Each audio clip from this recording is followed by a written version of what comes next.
Bonsoir et bienvenue au Musée de l'Holocauste Montréal. Good evening and welcome to the Montreal Holocaust Museum. My name is Sarah Fogg and I'm Head of Communications here. We'd like to thank you for joining us on International Holocaust Remembrance Day and the 80th anniversary of the liberation of Auschwitz. We'd like to take a moment to highlight the presence of a few individuals we're incredibly grateful to see here this evening. The Honorable Pablo Rodriguez, the Honorable Chrystia Freeland, the Honorable Rachel Ben-Dayan, MP Anna Gainey, MP Anthony Housefather, MP Alexandra Mendez, MNA Elizabeth Prass, the Deputy Consul General of Italy, the Consul General of Hungary, and Councillor Tanya Toledano. Merci d'être ce soir ici avec nous à nos côtés pour ce moment de commémoration, de réflexion et de partage. This evening we will have the privilege of hearing a conversation between award-winning journalist Peter Mansbridge and Holocaust survivor George Reinitz. Given the remarkable attendance at tonight's event, the conversation will unfortunately not be followed by a Q&A, but it will be followed by a special tribute to George, as well as the opportunity to purchase copies of Peter's latest book and George's memoir. Additionally, at the conclusion of the event, we invite you to the back of the room, just over there, to discover a series of never-before-seen objects from the museum's collection of over 13,000 artifacts. Without further ado, I invite the Honorable Jacques Sada, co-president of the Montreal Holocaust Museum, to the stage.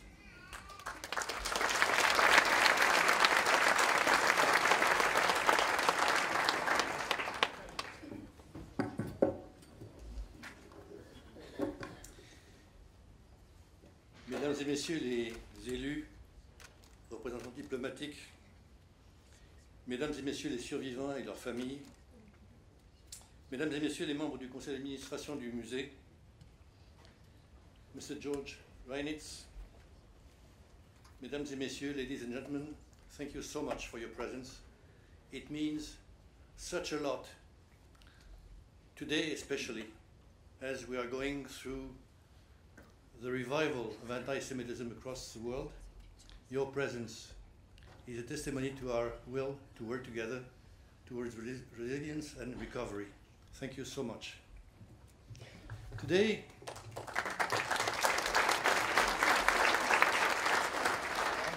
Today, January 27th, 2025, marks the 80th anniversary of the liberation of the German Nazi concentration and extermination camp of Auschwitz.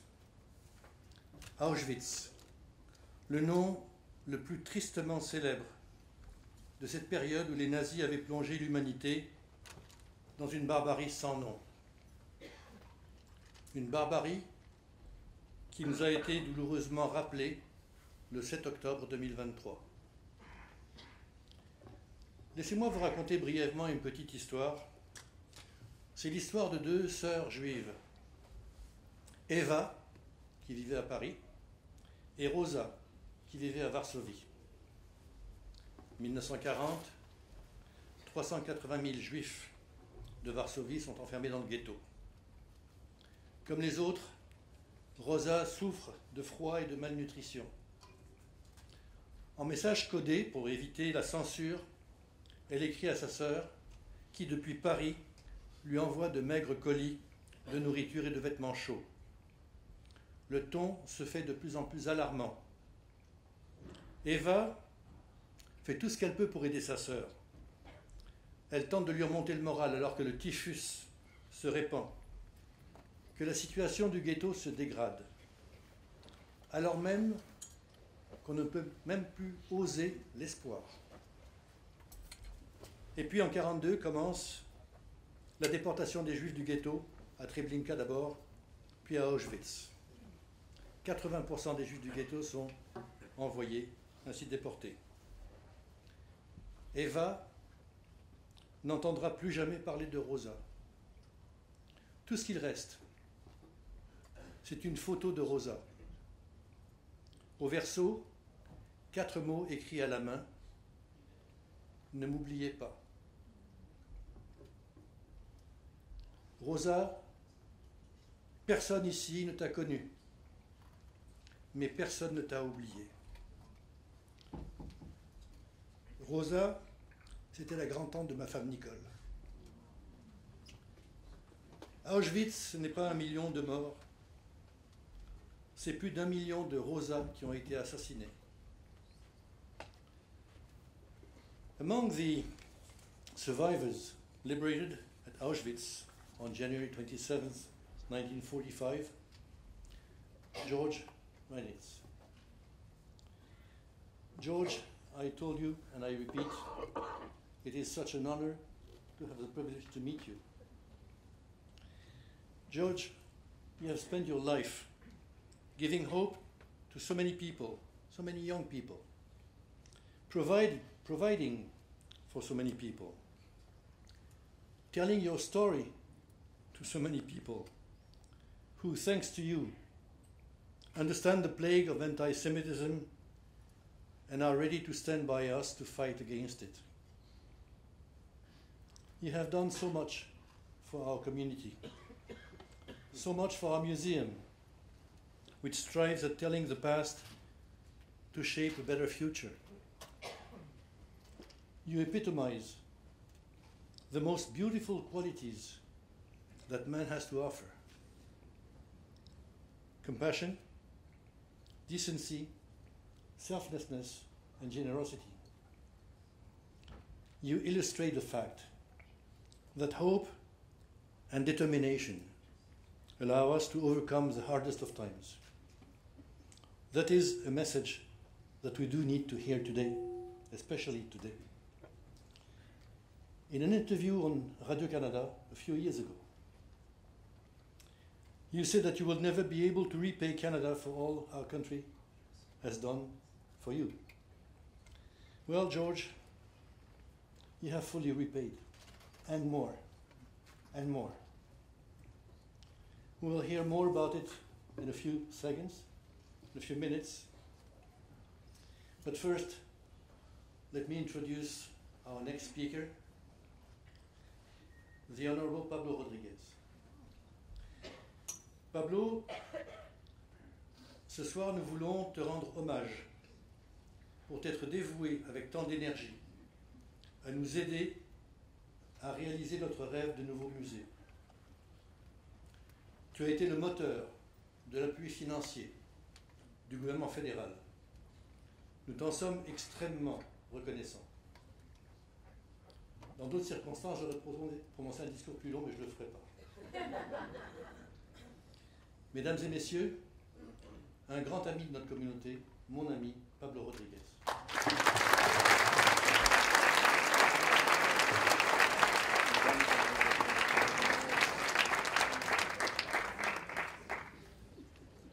Merci beaucoup, cher Jacques.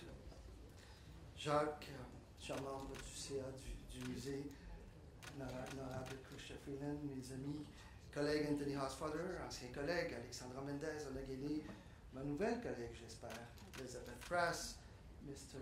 Reinitz, Mr. Mansbridge, membres du corps diplomatique et surtout, mesdames et messieurs, les survivants et leurs familles, my dear friends, and I see a lot in this room.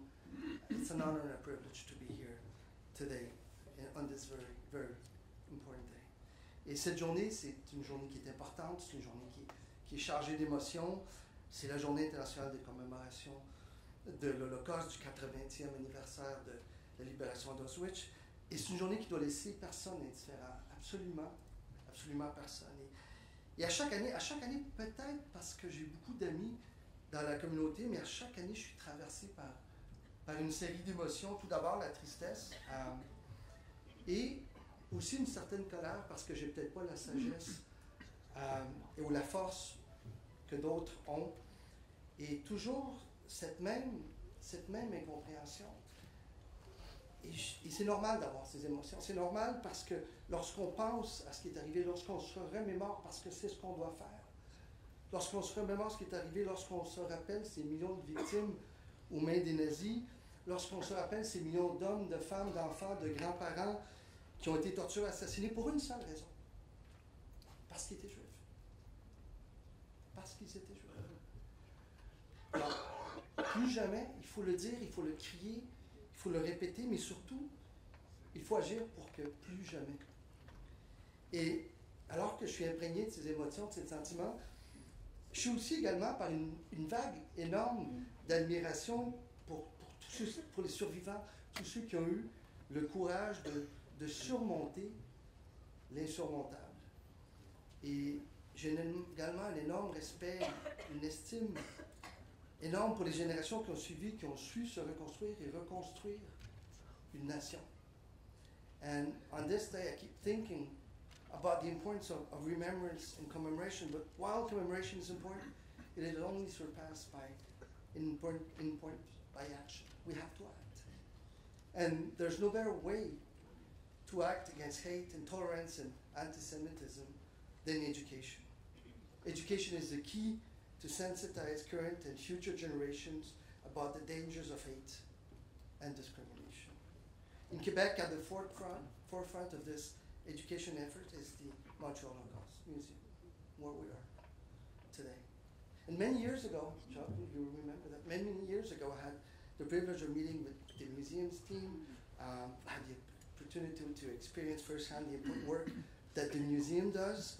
And that visit was both a learning and emotional experience for me and also for all the people that were there with me at the time when I was Minister of Canadian Heritage. Et cher Jacques, le travail que toi et que l'équipe du musée fait une énorme différence au niveau de la lutte contre la haine, contre l'antisémitisme, qui malheureusement est en hausse. On voit une hausse de l'antisémitisme partout, incluant ici, chez nous. Et pour ça, pour ce que vous faites, et pour beaucoup d'autres raisons, vous avez toute mon amitié et mon admiration. We're witnessing challenging times, very challenging times, not just international, but also here at home. There are some who are emboldened by the actions and edicts of leaders who seek to create an atmosphere of intolerance and division, and sometimes we may feel overwhelmed by the unacceptable actions of a tiny minority.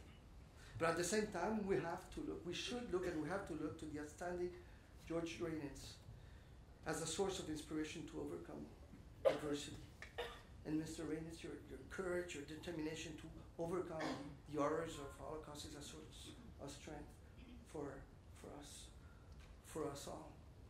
Et hier soir, je lisais un texte où il était écrit « On doit créer un Québec tolérant ». Et je dois avouer que j'étais un peu inconfortable parce que je comprends l'intention de l'auteur, mais j'ai de la misère avec le mot « être tolérant ». Être tolérant veut dire « je t'aime pas, je te fais pas confiance, mais je te tolère ». Et à ceux qui disent « moi je veux un Québec tolérant », moi je leur dis « je veux un Québec où il existe une seule sorte de Québécois, indépendamment de sa langue maternelle, indépendamment de sa religion, un Québec où un Québécois est un Québécois est un Québécois. » C'est ce genre de Québec que je veux. Et à ceux qui proposent un Québec où on se tolère, je repose un Québec où chacun se sent chez soi en sécurité. Un Québec où personne, absolument personne, n'a à se sentir mal parce qu'il ne fait pas partie de la majorité. So dear friends, let us work together for a future where such atrocities never ever happen again. Let us commit ourselves to transmitting this memory to future generations so that history does not repeat itself and that human dignity is preserved for all. Thank you very much. Merci.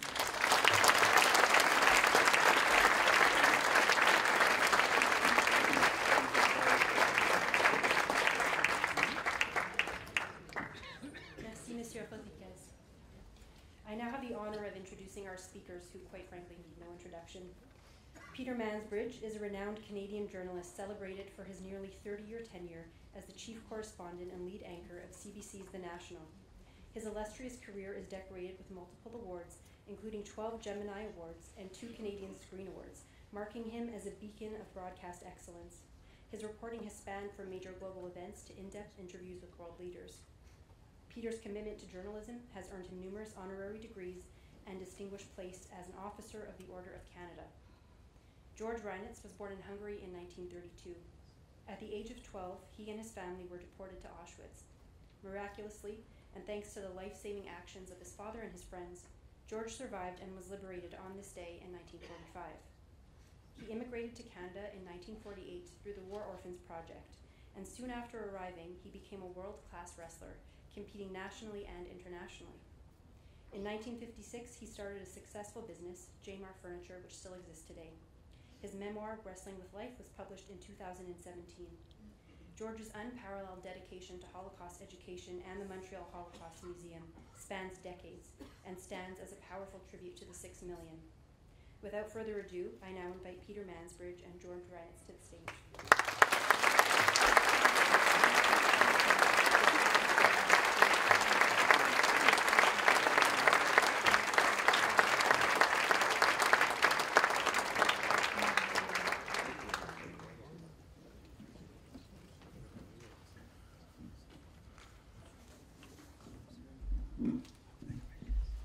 Can I call you George? Absolutely. I want to make sure, first of all, that you can hear us from all sides of the room. We're okay? Good, good. Where to start? Your story is remarkable. Anyone who's read your book would know that. There's so many elements to it. But let's start off on this night, 80 years ago, tonight, January 27th, 1945. The Russians liberate Auschwitz. What is the one thing you remember most about that night?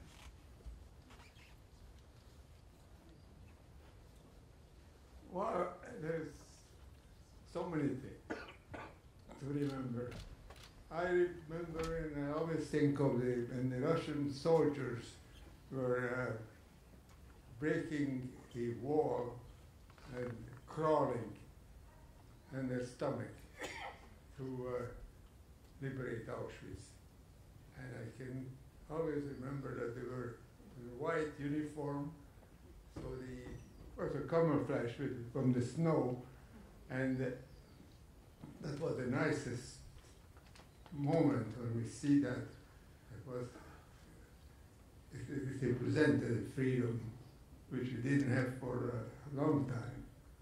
And we were just hugging them and kissing them, and we appreciated what they did for us that particular day. Were there Germans still in the camp at that point? No, there were Germans were evacuated a couple of days before. We were alone. We didn't see the Germans in 2 days prior to liberation.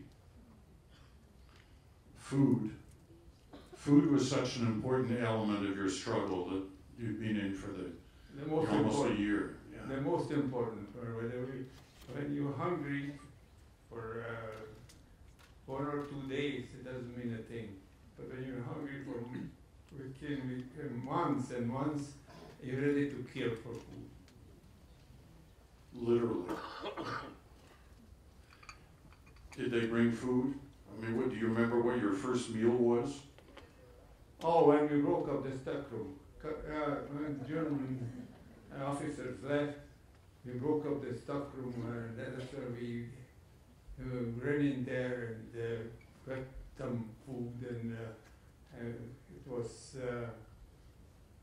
something new, and a lot of people got sick because they ate too much. All right, let's go back. Let's rewind almost a year. It's May 1944 when you arrived at Auschwitz. Yes.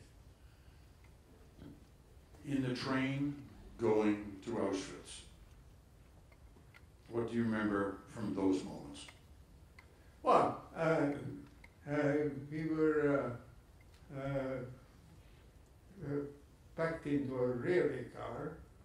70 people were assigned to one railway car, and he really had to be squeezed in. There were 2 soldiers who had a long pole and were just pushing the people into the car like we were animals. And we ended up and we closed the door and didn't know where we're going. And 2 days later,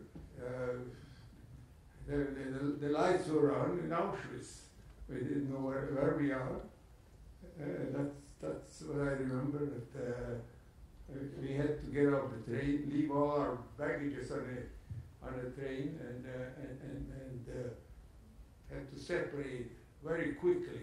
They were pushing the people one side, the woman, one side, the man, and there was also there were dogs who were, if you don't move fast enough, they bite your ankles. You're with your father, your mother, and your sister Yes. when you get off the train. Yes. And almost immediately, they're separating Yes. families. Yes. Now, in that moment, as that was happening, did you realize, did your family understand what was happening, what Auschwitz was going to be all about? No, not really. We just follow orders, and everything happened so quickly. I as a 12-year-old, I didn't realize what's going on. I follow my father,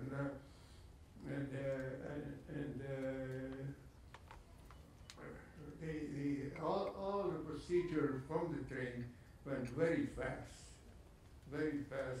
and it was no time to think, or no time to think of where we're going or where we are. Did you ever see your mother and your sister again? No, that was the last time we said goodbye to each other.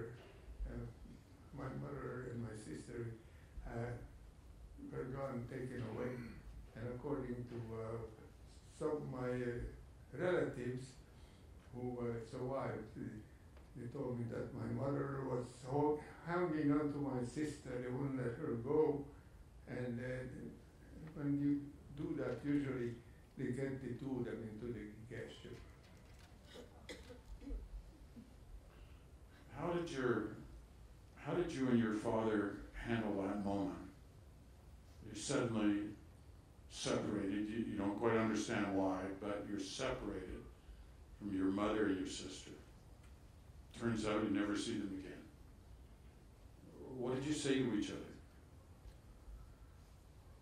I don't think there was many dialogue. It was always, what's next, survivor. If you start thinking of food again, you don't think of your mother or your sister. When you're hungry, you're not normal. You can't human being, you can't believe how people behave when you're hungry. A10440. Yeah. 10,440. Yeah. What's that? Well, that was a number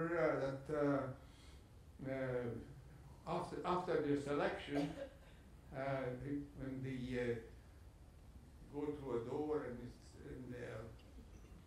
an officer decides in your life that you're going to stay alive or not, he points left and right and left and then you end up happen to end up in the right side. You have to get undressed and put on a striped uniform. And after that, we were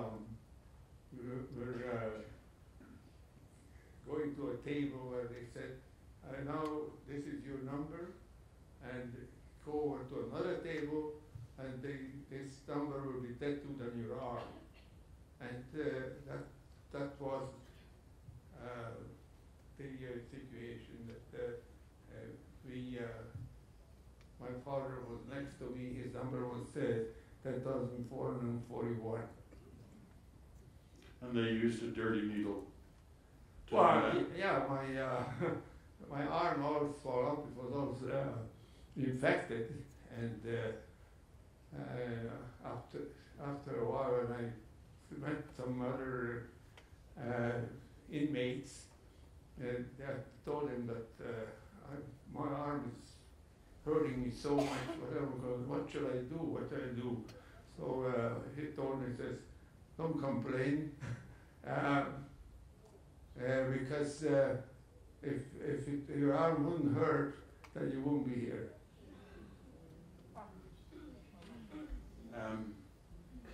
What happened to that tattoo?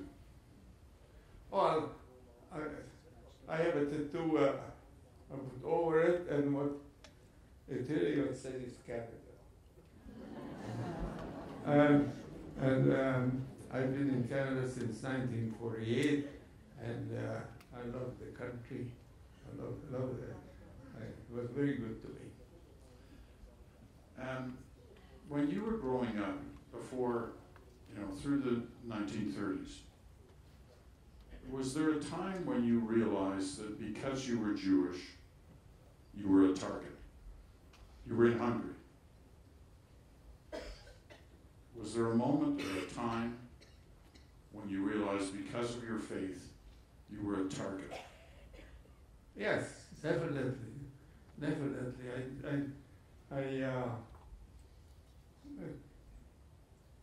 didn't like the idea that even in Canada they were targets. Jewish people were fighting in front of the YMHA. There were fights.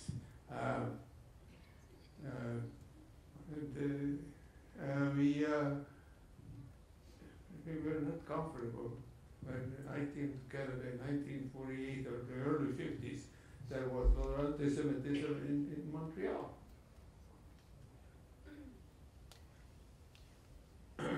We'll get to that.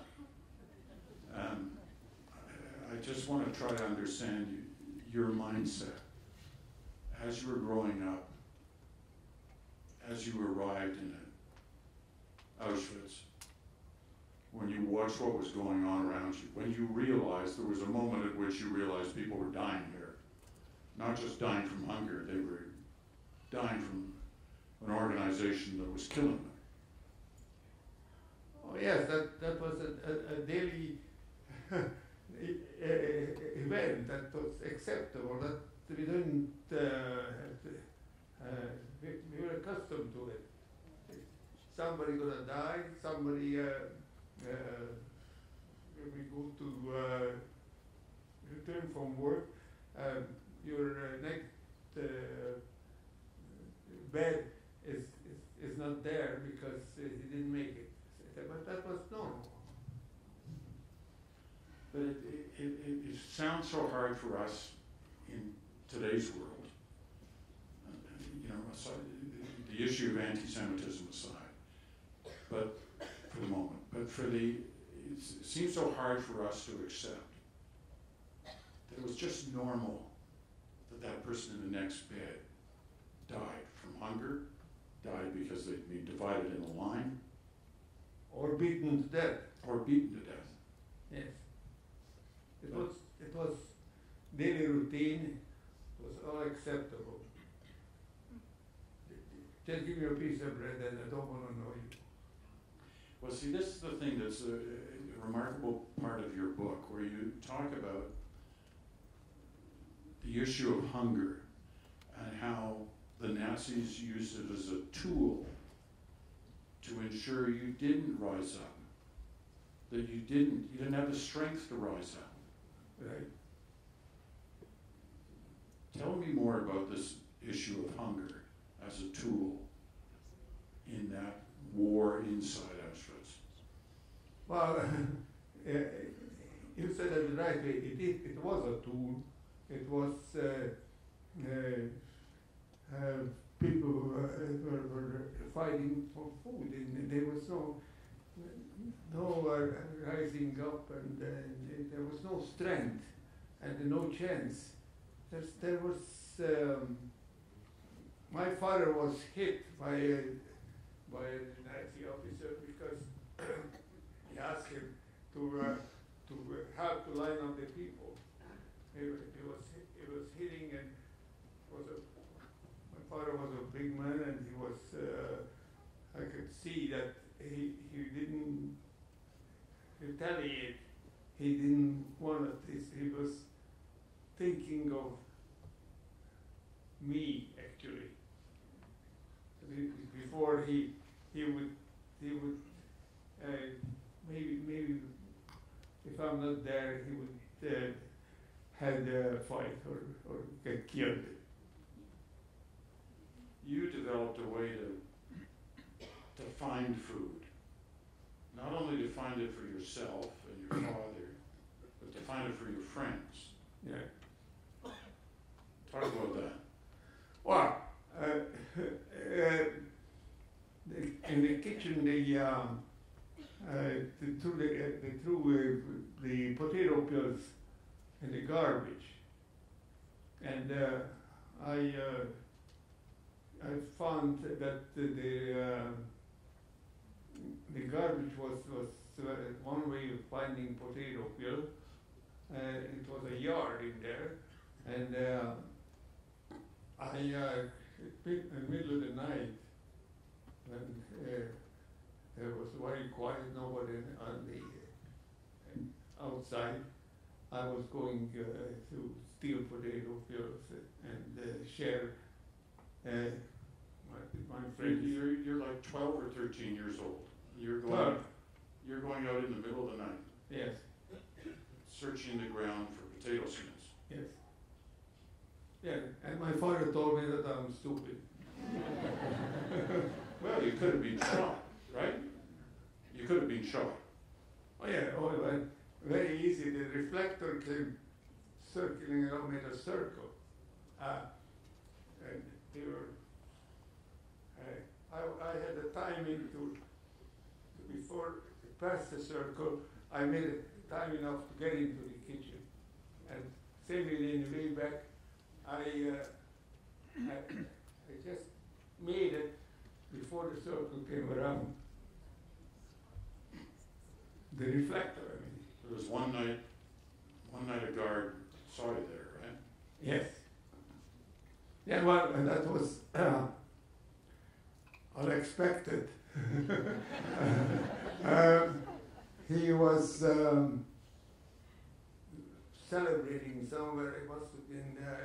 He was quite a drunk guard, and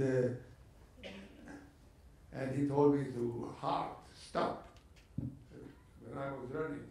So I said, "Oh, this is it." And he took out his gun and he pointed it to me. He says, "You're not supposed to be, you dirty Jew, outside." And I say, "Well, I forgot something there." So he let me go. He says, "Get back to your barrack." That was it. After that, I stopped going for potato peels. You talk about the importance of friendship, and this has been something that's been important to you throughout your life, but clearly then, at the hardest possible time, given what was going on, friends is what helped get you through what you went through in that year, almost a year. But friends were, for one thing, we were encouraging each other, encouraging each other. Says, let's make it another day. Let's do it. Let's go to it. And when we're going to get back, we're going to get even with them. If we have freedom, my father and I were talking about it. So, and he used to tell his son, once we get out of here, we should take revenge. Of course, he never made it. He died with that march. And friendship was also important because sometimes you find a piece of bread or or you have a way to get some food and then you share it, and that was the reason staying alive. We didn't think of anything else except food. We didn't think of my mother or anybody else, just how to get food. And the lonely, the introverts, they not survived. Most of them had no friends, no support, disappeared. And if you were sick, if you got sick, Yeah. you could be replaced in a moment because there's another train coming in another hour. Yeah. Well, yes, I got pneumonia, and but that was towards the end. We had no clothes for the winter, very little, just underwear and a jacket and a pair of pants. And it was cold winters in Auschwitz, and my father took me to an emergency, which was assisted emergency hospital in Auschwitz, and I was very lucky that there was a doctor by the name of Dr. Grunwald who helped me to survive and treated me, and he also treated some fever. And so the German doctors could see that I still have fever, I can't go out to work so fast. Well, this was the worst, the time when was Auschwitz a month or 6 weeks before liberation. The Germans were very nervous and planning to evacuate. Could you hear the Russians approaching? I mean, from the fighting, from the artillery fire. Did you realize that it was getting close to the end? Yes. There were some experienced army people among us who were in the First World War, and you could tell the distance from the guns, how far the guns are from us. But the guns at one point stopped. The Russian quit the area. They went to another direction, and the guns started again about 3 weeks prior to liberation. The beginning of January was the real fighting, which we heard. It was day and night shooting and heavy artillery. You talked a moment ago about the anger that was inside you about what was happening and who was doing it to you. What did you do with that anger as the days for Auschwitz came to an end? Well, of course, I came out very angry. I came out for thinking of there was no reason. I didn't do anything. My family didn't do anything to deserve what's getting. What was it? We were good citizens. We were considered ourselves Hungarians before we were Jewish, and we were proud Hungarians, and we never believed that we were going to be sold out by my next door neighbors. And I took a long time to realize that people are not supportive. They needed. It's the whole stupidity was that they follow a leader and they never think for themselves who you are or what you are. It took a long time to get over that. Do you ever get over that? I think so. I think so. But at least I realize how human being behaves and how it could be pursued because they don't know how to think for themselves. They just follow leaders. And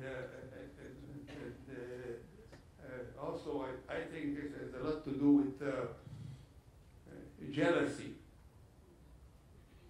Some people are failures and they become jealous and then they become hateful. Why are you so successful? Why are you? Why I want to share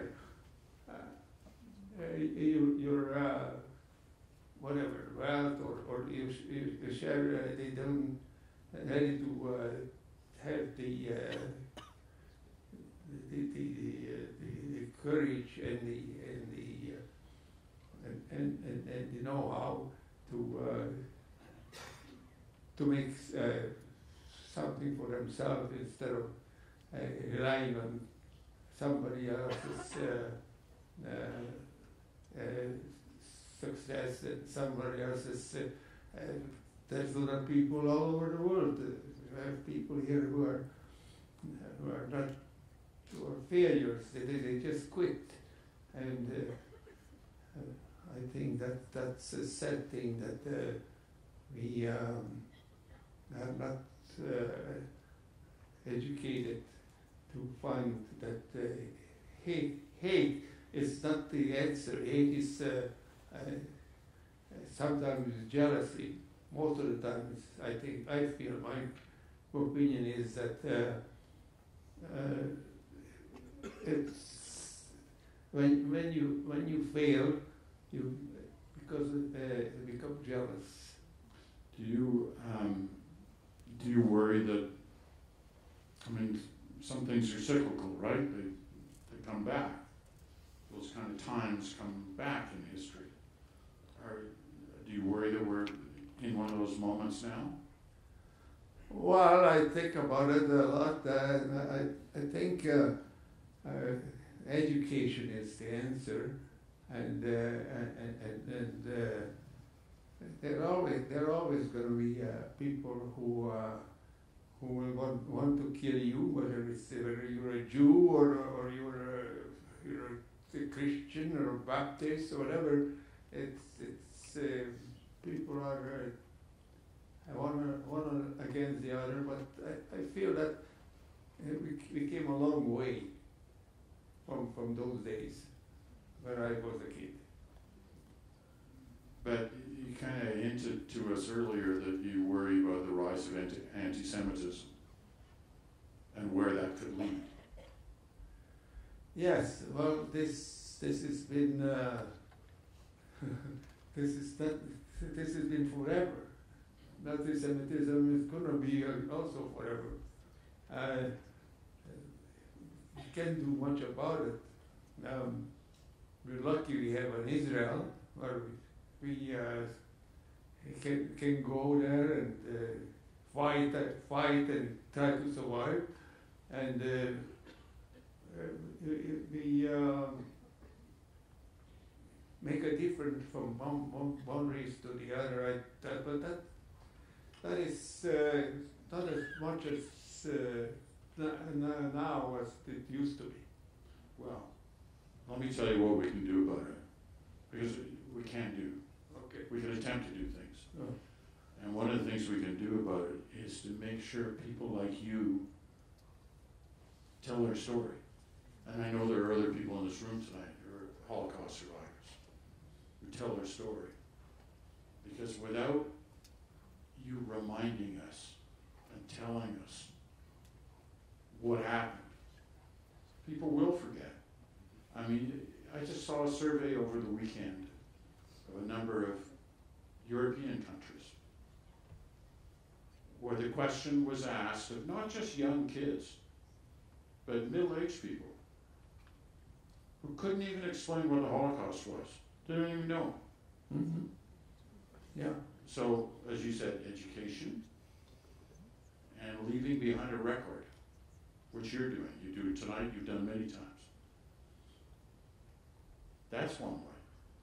I feel like it's my duty. You've done more than duty.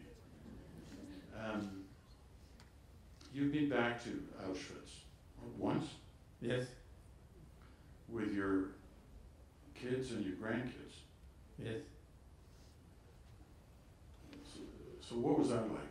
What was that like for you to go back there, to that place where you witnessed the horrors, where you were starving, where you watched friends die, where you saw brutality at its worst?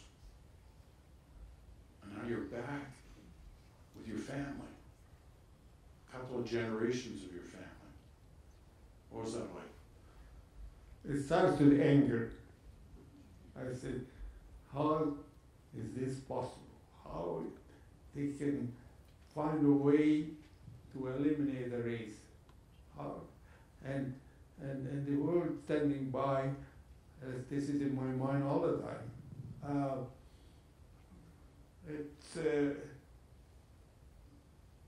It was not easy for me to see where I was and where I seen the gallows, where people were hung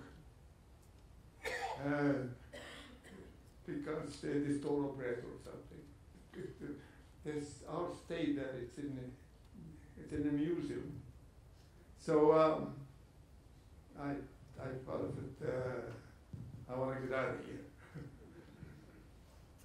Were you hesitant about going back? When, I don't know who suggested it. Did you suggest it? Did the grandkids suggest it? Did your daughter suggest it? Who suggested it? Yeah, well, yes, my daughters actually suggested. My wife also said we should go back.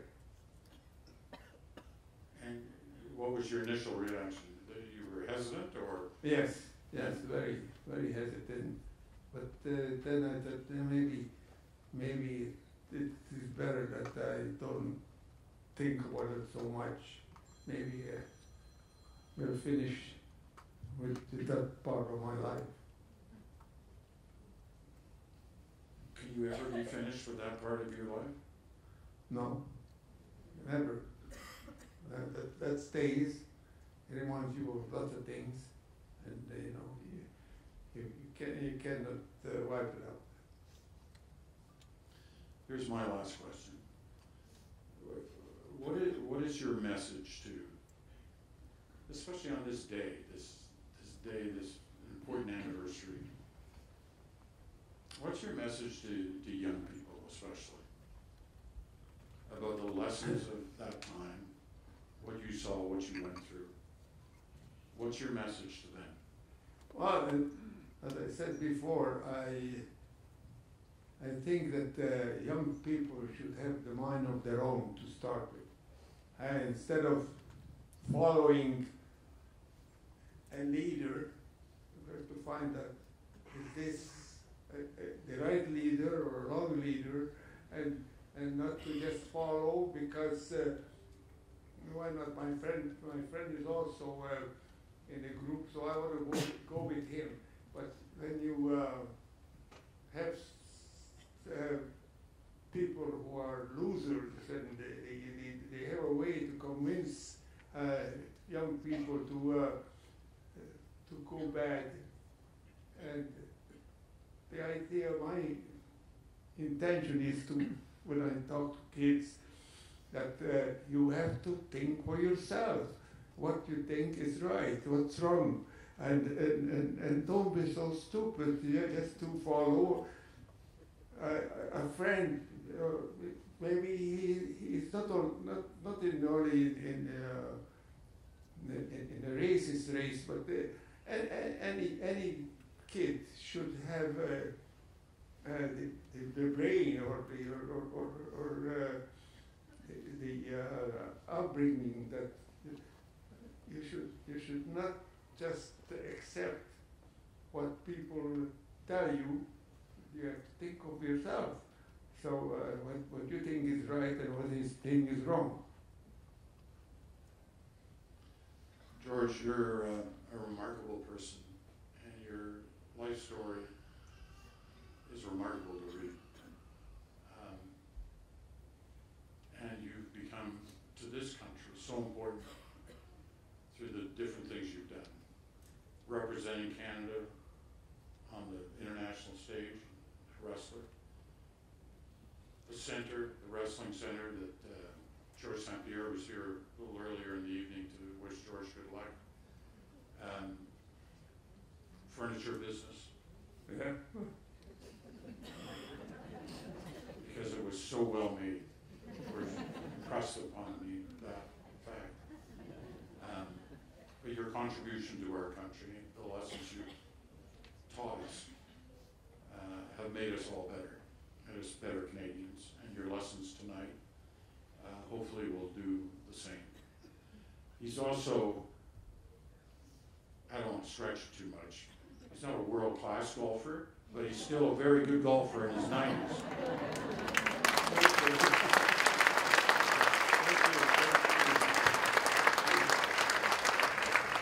Anyway, thank you very much for your attention tonight, and please join me in honoring a great Canadian.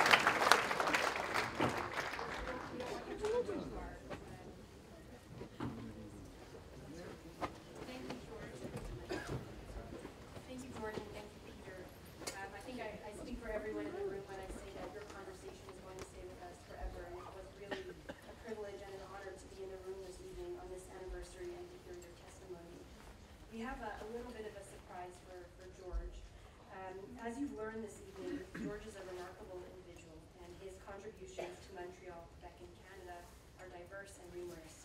Before concluding, we wanted to take a moment to honor George alongside our new friends at Wrestling Canada and pay tribute to his outstanding contributions to the sport. Among numerous other accomplishments, his remarkable wrestling career saw him win multiple Quebec championship titles and become Canada's national champion in 1957. Remarkably,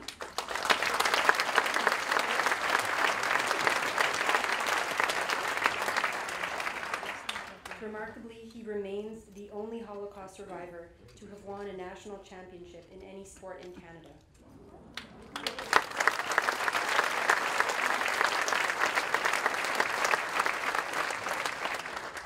His love for the sport lives on through the George and Eleanor Reinitz Wrestling Center at the Sylvan Adams Y, where a new generation of athletes find strength and solidarity through wrestling.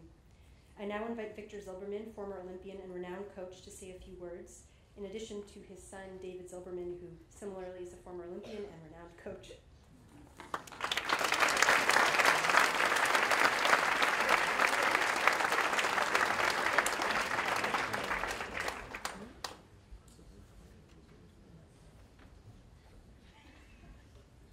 Okay, before I present the gift from the Canadian Wrestling Association to George, I just want to say a few words here that I met George from my first day arrival in Canada 50 years ago. I didn't speak no English, no French, and we communicated in Yiddish. And for 50 years, we kept the relationship, and he was a friend, a mentor, and a huge contributor to our National Training Center at Dubai that we produced over 40 world and Olympic medalists. But George's goal was not just the top performers and all that, even though he took pride in that. It was also he wanted to have young people contributing, being affected by a sport like wrestling, what it did for him. And we were lucky for him being there next to us, that we were able to develop so many, not only good athletes, but very, very successful people. So the National Wrestling Association, in recognition to George's contribution, and also due to that important day, wanted me to present George with the national team jacket.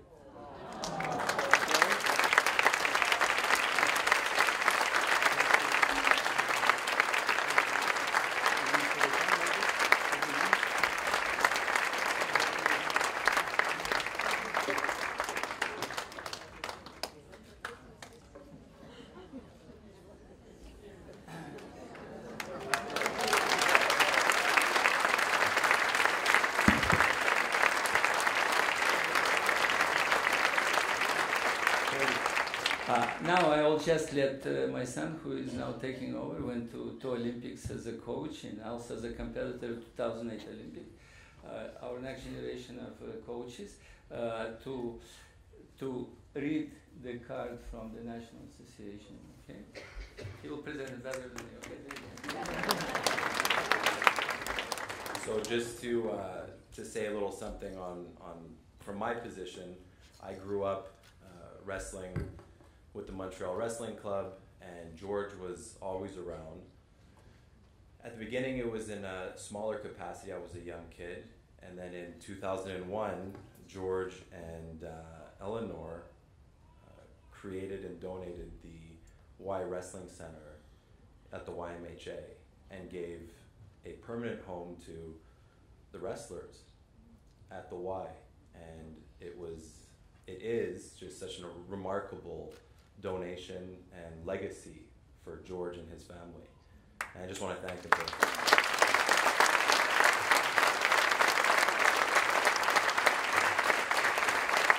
I was very lucky to have George and Eleanor come to the Olympics to support me, and they were there throughout my entire journey. So here I'll read the letter from Wrestling Canada. So on behalf of Wrestling Canada, it is our great honor to recognize the achievements and contributions of George Reinert. A true testament to resilience, perseverance, and the enduring power of sport. As a Holocaust survivor, he witnessed unimaginable horrors. Yet through it all, he found strength in the values that wrestling embodies: discipline, honor, and the relentless pursuit of excellence. George not only represented Canada internationally, but has become a passionate advocate for the sport of wrestling, contributing significantly to its development and growth. His unwavering dedication to the wrestling community has inspired countless individuals, teaching them the values of hard work, respect, and the power of never giving up, no matter the obstacles in one's path. George's influence has touched many lives, and his legacy in the sport of wrestling will continue to inspire future generations. On behalf of Wrestling Canada, we say thank you, George, for your tireless commitment to both your community and the sport you love.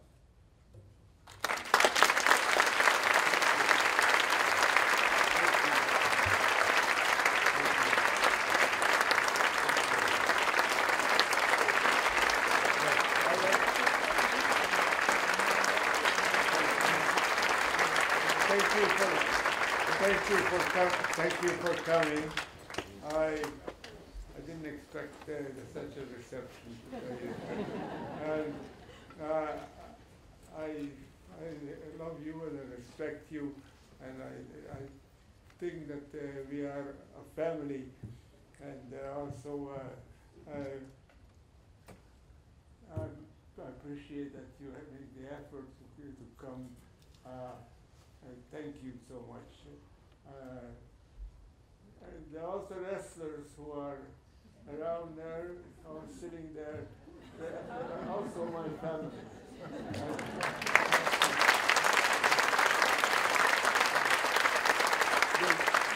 they're good people, they're good, honest, and it's all good citizens. So I say good night. Thank you so much.